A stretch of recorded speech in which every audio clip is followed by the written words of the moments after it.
الحمد لله إن الحمد لله نحمده ونستعينه ونستغفره ونعوذ بالله من شرور أنفسنا ومن سيئات أعمالنا من يهده الله فلا مضل له ومن يضلل فلا هادي له وأشهد أن لا إله إلا الله وحده لا شريك له وأشهد أن محمدا عبده ورسوله أرسله بالحق بشيرا ونذيرا قال الله سبحانه وتعالى في القرآن المجيد والقرآن الحكيم فأعوذ بالله السميع العليم من الشيطان الرجيم من حمده ونفخه ونفسه بسم الله الرحمن الرحيم يا أيها الذين آمنوا اتقوا الله حق تقاته ولا تموتن إلا وأنتم مسلمون يا أيها الناس اتقوا ربكم الذي خلقكم من نفس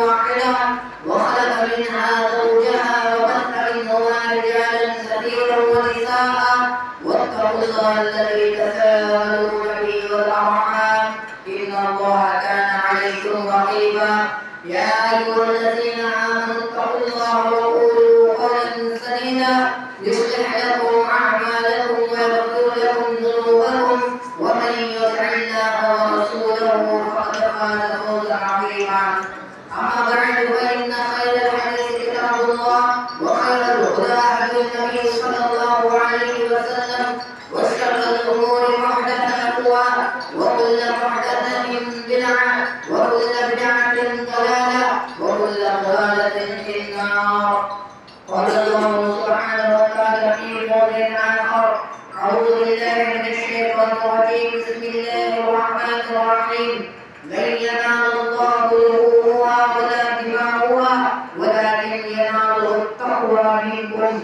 وقال النبي صلى الله عليه وسلم التقوى هاهنا التقوى هاهنا التقوى هاهنا رب اشرح لي صدري ويسر لي أمري واحلل عقدة من لساني يفقهوا قولي اللهم رب زدني علما تمام قسم کی تعریف حمد و ثنا ابراہی حسین اللہ وحدہ لا شریک کے لیے جو ہم تمام انسانوں کا خالق و مالک ہے اس کے علاوہ کوئی اور معبود حقیقی نہیں بعدہ درود و سلام ہو تمام انبیاء علیہ السلام پر خصوصاً میرے اور آپ کے آخری نبی جناب محمد مصطفیٰ نبی مجتبی رسول مرتضی صلی اللہ علیہ وسلم پر دوستوں اور بزرگوں نوجوان ساتھیوں پیارے ماں اور بہنوں میں اپنی بات کو شروع کرنے سے پہلے آپ تمام لوگوں کو عید الاضحیٰ کی مبارکبادی پیش کرنا چاہتا ہوں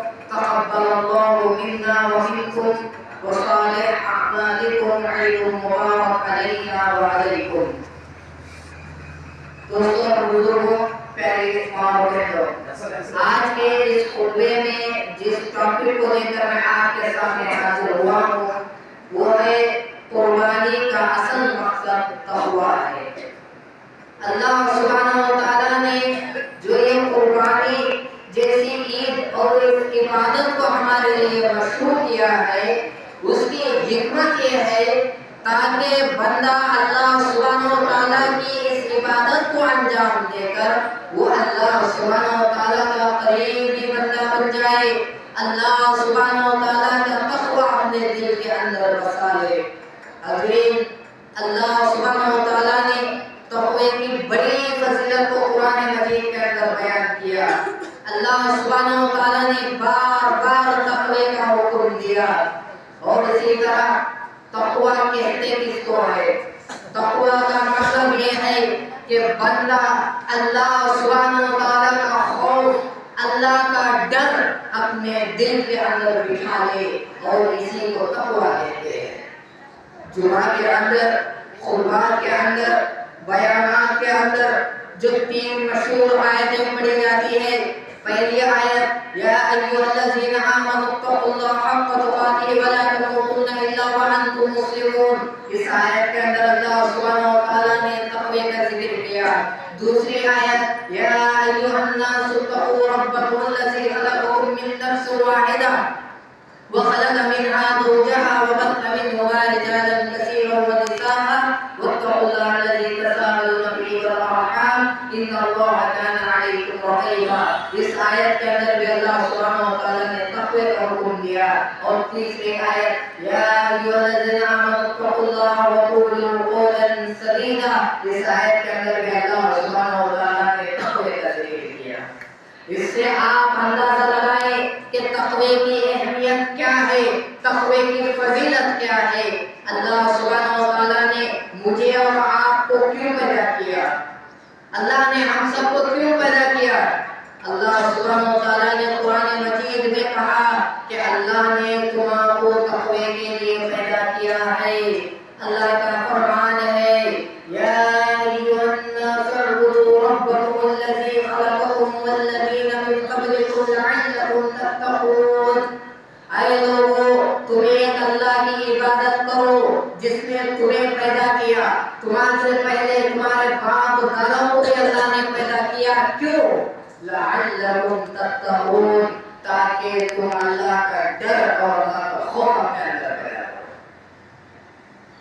دنیا کے اندر انسان کو اگر کوئی بہترین چیز ہے جسے ذات زندگی کہتے ہیں, زندگی کا توشہ, مطلب یہ ہے کہ آپ ایسا سمجھیں مثال کے طور پر ایک آدمی کے ٹور کو نکلتا ہے, پھرنے کے لیے جاتا ہے, ٹور کو جاتا ہے, تو کیا کرتا آدمی, کھانے کے لیے کیرج بن لیتا, کیرج کھانے کے لیے ٹفن بن لیتا. اسے زیادہ سفر کہتے ہیں, سفر کی ضروری چیزیں. تو ویسے ہی زندگی کا کیرج کیا ہے, زندگی کی ضروری چیز کیا ہے. اللہ سبحانہ و تعالیٰ کہتا ہے کہ فَإِنَّ الزَّادِ تَقْوَىٰ, کہ تمہاری زندگی کا جو کوئی سامان ہے تو تقویٰ ہے. لہذا ہمیں چاہیے کہ ہم اللہ سبحانہ و تعالیٰ سے ڈریں, اللہ سبحانہ و تعالیٰ کا خوف کریں, اللہ رب العالمین کی عبادات کرے, نمازوں کی پابندی کرے, کیونکہ یہ نمازیں انسان کے دل میں اللہ سبحانہ و تعالیٰ کا ڈر پیدا کرتی ہے. میرے بھائیوں, ماں اور بہنوں, نماز صرف عید کے دن فرض نہیں ہے, نماز صرف جمعہ کے دن فرض نہیں ہے, بلکہ زندگی کے ہر گوشے میں بھی نماز کے فرض ہے. جتنے بھی لوگ یہاں پر بیٹھے ہوئے ہیں, میں ان تمام لوگوں سے سوال کرنا چاہتا ہوں, میں ان تمام لوگوں سے پوچھنا چاہتا ہوں, آپ اپنے دل کو پر ہاتھ رکھ کر بتائیں, آج آپ فی الحال آپ یہاں بیٹھ کر عید کی نماز ادا کیا, ذرا بتاؤ کہ تم میں سے کون ایسے لوگ جو زور کی نماز میں ادا کریں گے؟ نہیں کرتے. کیوں؟ ہمیں سمجھتے ہیں کہ عید کی نماز پڑھ لے تو بس, جمعہ کی نماز پڑھ لے تو بس ہم مسلمان ہو گئے. نہیں, نماز ہر وقت فرض ہے اور اس کو چھوڑنے والا کبھی مسلمان نہیں ہوتا. اللہ کے رسول صلی اللہ علیہ وسلم نے فرمایا کہ الفرق بین المسلم والکافر ترک الصلاۃ, من ترک الصلاۃ فقد کفر, کہ ایک مسلمان اور کافر کے درمیان کوئی فرق کرنے والی چیز, کوئی الگ کرنے والی چیز اگر کوئی ہے تو نماز ہے. جس نے نماز کو چھوڑا وہ کافر ہو گیا. ایسا ضرورت اس بات کی ہے کہ اللہ کی عبادت کرے. اور یہ تقویٰ انسان کو ہمیشہ نیکیوں کی طرف لے جاتا ہے. مثال کے طور پر ایک بندہ برائی کا ارادہ کرتا ہے, گناہ کرنے کا ارادہ کرتا ہے کہ میں بعد میں جاؤں گا کہ فلم دیکھوں گا, میں جاؤں گا کسی کا مال چوری کروں گا, ارادہ کرتا ہے گناہ کا, برائی کا, لیکن اس اللہ کا ڈر یاد آ جاتا ہے. اگر اللہ سبحانہ و تعالیٰ نے کل قیامت کے دن اس گناہ کے بارے میں پوچھ لیا تو میں کیا جواب دوں گا, کیا منہ لے کر اللہ کے سامنے کھڑوں گا؟ اللہ سبحانہ و تعالیٰ کا خوف اس کے دل میں آ گیا اور اس سے گناہ سے رک جاتا ہے کہ اللہ سبحانہ و تعالیٰ اسے بہترین ثواب و اجر سکھاتا ہے.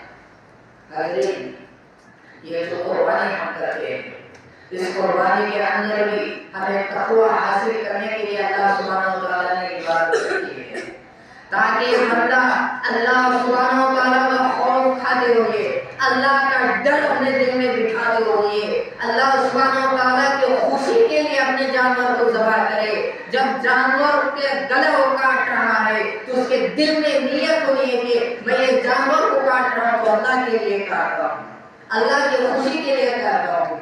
اللہ سبحانہ و تعالیٰ نے نبی صلی اللہ علیہ وسلم کو کیا کہا کہ قل ان صلاتی و نسکی و محیای و مماتی للہ رب العالمین، کہ اے نبی آپ کہہ دو کہ میری نماز، میری قربانی، میرا جینا، میرا مرنا سب اللہ کے لیے ہے.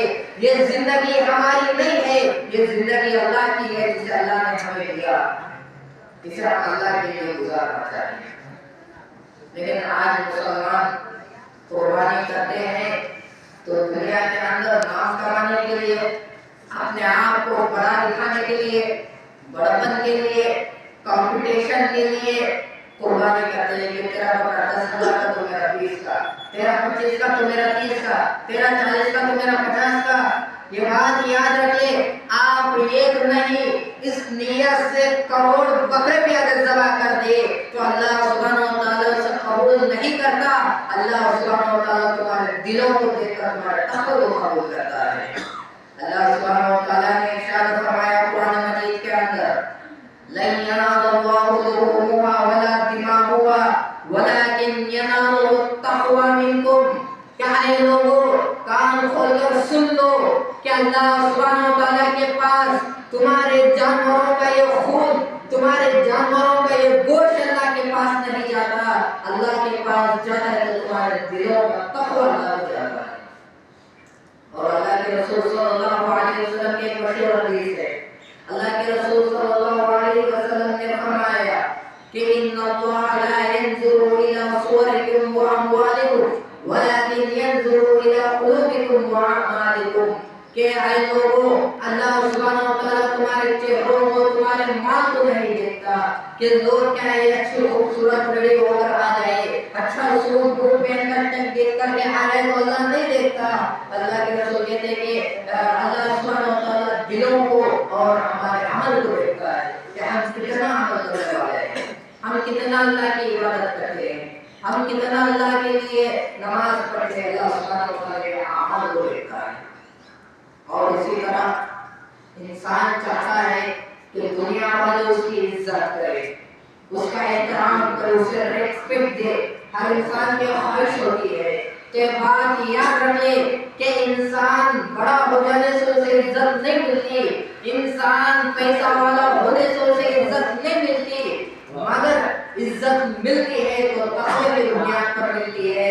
اللہ سبحانہ و تعالیٰ قرآن مجید میں بولتا ہے کہ انما اکرمکم عند اللہ اتقاکم، یقیناً تم میں سے جو لوگ اللہ سے سب سے زیادہ ڈرنے والے ہیں وہی لوگ اللہ کے نزدیک عزت والے. عزت کے لیے کیا ہونا؟ پیسہ، مال، عہدہ، بڑپن نہیں.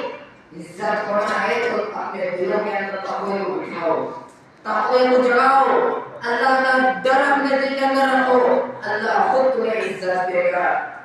ایک مرتبہ کا واقعہ ہے، حضرت علی رضی اللہ عنہ بڑے مشہور صحابی، حضرت علی رضی اللہ عنہ ایک مرتبہ قبرستان میں جاتے ہیں اور جو قبر میں مردے ہیں ان سے بات کرنے کی کوشش کرتے ہیں. حضرت علی کو معلوم ہے کہ مردے نہیں سنتے، لیکن پھر بھی مردوں سے کہتے ہیں کہ اے مردوں، جب تم اس دنیا سے چلے گئے، دنیا کے اندر مر گئے تو تمہارے گھروں کو کوئی دوسرا لے گیا، تمہارے مال کو تمہارے بچے کھا گئے، تمہارے جوڑواں دوسروں سے شادی کر لی.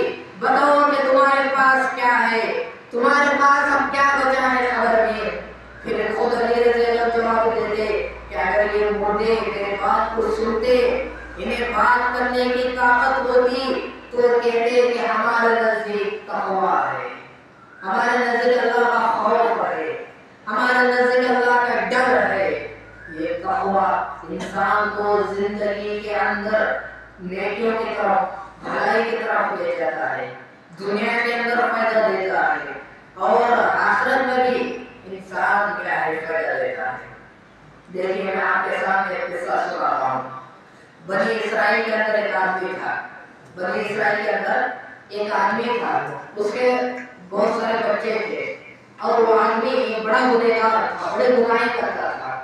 لیکن جب اس کا موت کا وقت آیا، جب اس کا موت کا وقت آیا تو اسے اپنے بچوں کو بلا کر کہتا ہے کہ آئے میرے بچوں، جب میں مر جاتا ہوں تو مجھے اللہ سبحانہ وتعالیٰ پکڑ لیتا، مجھے اللہ کا عذاب ہو جاتا، اس لیے میرے جو مردہ باڈی ہے، میرے جسم ہے، اس کو جلا کر راکھ کر دو اور اس راکھ کو ہوا میں اڑا دو، مٹی میں ملا دو، پانی میں ڈال دو۔ پھر اس کے بعد اس کی موت ہو جاتی ہے اور اس کے بچے اپنے باپ کی بات کو عمل کرتے ہوئے اسے جلا دیتے ہیں اور اس کی راکھ کو ہواؤں میں، مٹی میں، پانی میں ملا دیتے ہیں۔ لیکن یہ نادان کو معلوم نہیں تھا کہ اللہ سبحانہ وتعالیٰ کی طاقت بڑی عظیم ہے، اللہ کی قدرت ہر جگہ ہے۔ اللہ سبحانہ وتعالیٰ نے ہوا کو حکم دیا تو راکھ لے کر آؤ، وہ راکھ لا کر جمع کرو، مٹی کو حکم دیا کہ راکھ لا کر جمع کرو، پانی کو، سمندر کو حکم دیا کہ راکھ لا کر جمع کرو، تینوں نے راکھ کو جمع کر دی۔ اللہ سبحانہ وتعالیٰ نے اس جلی ہوئی راکھ میں سے اس آدمی کو زندہ کھڑا کیا، سبحان اللہ۔ اور اس کے بعد سوال کرتا ہے کہ اے میرے بندے بتا تو کیوں ایسا کیا، کیوں اپنے آپ کو جلا لیا، بتا کیا وجہ ہے تیرے جلنے کی؟ تو آدمی کہتا ہے کہ اللہ میں بڑا گنہگار بندہ ہوں، میں بڑے گناہیں اپنی زندگی میں کی ہے، مجھے تیرا ڈر ہو گیا، تیرا خوف ہو گیا، میں ڈر گیا کہ تم نے عذاب دے گا، اس لیے میں اپنے آپ کو بچانے کے لیے ایسا کیا۔ تو اللہ سبحانہ وتعالیٰ کہتا ہے کہ اے میرے بندے تیرے دل میں جو میرا ڈر اس وقت آیا تھا، جو میرا خوف اس وقت آیا تھا، بس اسی وقت میں نے تجھے معاف کر دیا۔ اللہ تقویٰ اگر ہمارے پاس ہے تو ہمارے گناہوں کی بخشش بھی ہے، ہماری مغفرت بھی ہے۔ دیکھیے اللہ سبحانہ وتعالیٰ سے ڈر جاؤ، ابھی بھی وقت ہے۔ لیکن ہمیں کیا کرتے ہیں، نماز کا ٹائم ہوتا رہتا لیکن ہمیں نماز یاد نہیں آتی، دوسرے ٹائم پاس کرنے کے لیے ہمارے پاس وقت رہتا، چائے کی دکانیں میں بیٹھ کر گھنٹے گھنٹے باتیں کرنے، گپ شپ کرنے ہمارے پاس ٹائم رہتا، دوسرے کاموں کے لیے کھیلنے پھرنے، تفریح کرنے، بیکار میں بیٹھے رہنے، سونے کے لیے ہمارے پاس ٹائم رہتا، لیکن نماز کے لیے ہمارے پاس ٹائم نہیں رہتا۔ جب فجر کے اذان میں مؤذن پکارتا ہے کہ الصلاۃ خیر من النوم، کہ نماز نیند سے بہتر ہے، اے مسلمان جاگ جا، اللہ کی عبادت کر لے، اللہ کی عبادت میں اپنے آپ کو لگا دے۔ لیکن ہمیں کیا رہتی، یہ سی ٹھنڈی ہوا میں گرم بستر میں آرام کرتے رہتے ہیں۔ میرے بھائی اور بات یاد رکھیں، ہمیں قربانی صرف جانور کی نہیں ہے، جانور کو ذبح کرتے سال میں ایک بار جانور کا گلا کاٹ کے 4 دنوں میں گوشت بنا دے تو قربانی نہیں، اسے قربانی نہیں بولتے۔ قربانی کسے بولتے؟ قربانی اسے بولتے جب نیند کو چھوڑ کر ہم نماز کے لیے آتے ہیں، قربانی اسے بولتے جب ہم ہمارے سارے کاموں کو چھوڑ کر ہم نماز کے لیے آ جاتے ہیں۔ ایک بات یاد رکھیں، جب ہم کوئی کام میں ہے وہ کام کرتے ہیں اور مؤذن کہتا ہے کہ اللہ اکبر، اللہ اکبر، کہ اللہ سب سے بڑا ہے، تو اللہ ہمارے کام سے بھی بڑا ہے، فوراً کام کو چھوڑ کر اللہ کے لیے آ جانا۔ لہذا تقویٰ، اللہ کا خوف، اس کی بڑی اہمیت ہے۔ اللہ سبحانہ وتعالیٰ نے بار بار تقوی کی وصیت کی ہے۔ ایک مرتبہ نبی صلی اللہ علیہ وسلم صحابہ کے سامنے خطبہ دیتے، ایک بیان کرتے، ایسا بیان کرتے کہ صحابہ کے آنکھوں میں آنسو آ جاتے، صحابہ رونے لگتے۔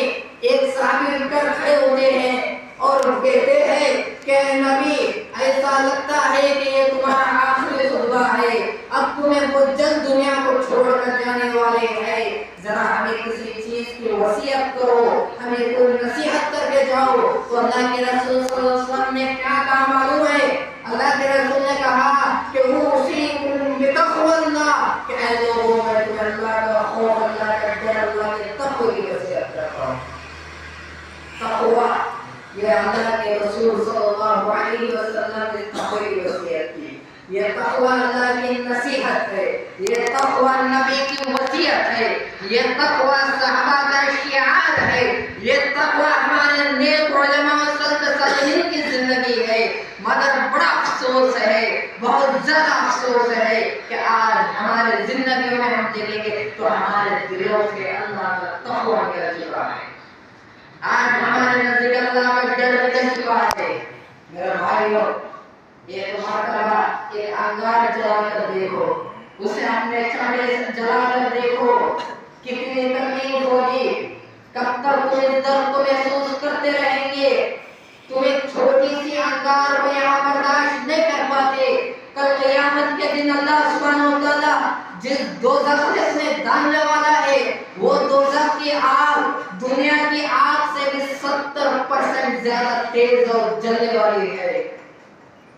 جہنم کی آگ کے بارے میں بتایا جاتا ہے کہ اگر جہنم کی آگ کی ایک چنگاری کتنی رہتی، بس اتنی سی چھوٹی رہتی، اگر وہ ایک چنگاری بھی اس دنیا کے اندر گر جائے تو دنیا کے سارے کھیت فصل درخت وغیرہ سب جلنا راکھ ہو جائیں گے۔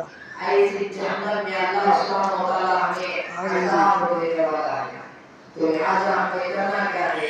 سب سے پہلی چیز، یہ قربانی ہمیں پیغام دیتی ہے، یہ قربانی ہمیں یہ سکھاتی ہے کہ ہم اللہ سبحانہ و تعالیٰ کا خوف کھائیں، ہم اللہ سبحانہ و تعالیٰ سے اپنے دلوں میں اللہ کا ڈر پیدا کریں، اپنے زندگی کے اندر اللہ سے ڈر جائیں۔ ابھی ہمارے پاس وقت ہے، یہ وقت ختم ہونے سے پہلے اللہ سبحانہ و تعالیٰ کا خوف کھائے۔ اور دوسری چیز، یہ قربانی ہمیں سکھاتی ہے، ہمیں پیغام دیتی ہے کہ ہم اللہ سبحانہ و تعالیٰ کے راستے میں ہر چیز کی قربانی دینے کے لیے تیار ہو جائے۔ ہو سکے تو نیند کی قربانی، وقت کی قربانی، مال کی قربانی، اگر اللہ نے توفیق دی تو جان کی بھی اللہ کے لیے قربانی دینے کے لیے ہمیں تیار ہو جائے۔ تو لہٰذا ایک پیغام ہے اور قربانی کا مقصد تقویٰ ہے، لہٰذا مجھے آپ کو چاہیے کہ اللہ کا خوف کھائے، اللہ سے ڈرے، اپنے زندگی کے اندر اپنے دلوں کے اندر تقوی کو پیدا کرے۔